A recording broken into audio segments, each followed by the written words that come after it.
Une vingtaine d'artistes de cirque parmi les meilleurs au monde débarquent à la Tohu jusqu'au 27 février.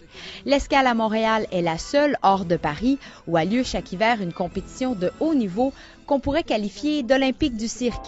Le maître de cérémonie, Calixte Nigremont, est un habitué de ce genre d'événement. Comme une manière de plateau avec ce qui se fait de mieux en matière de numéros de cirque depuis ces dernières années. Je le dis en toute modestie qu'on trouve là les meilleurs numéros du monde que nous offrons sur un plateau au public montréalais. Ce sont donc 10 numéros variés présentés par des artistes qui ont remporté une médaille lors des éditions 2009, 2010 ou 2011 du Festival mondial du cirque de demain.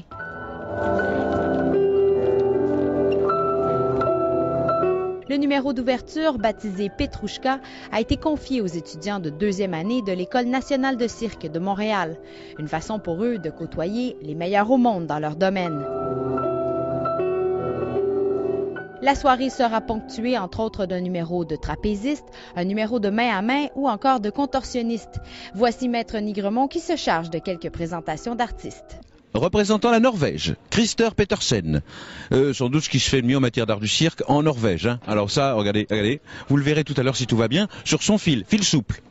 Yamen Abidi, il représente ici l'École nationale du cirque de Tunis. Voilà, quelques mots en tunisien pour dire bonjour aux gens.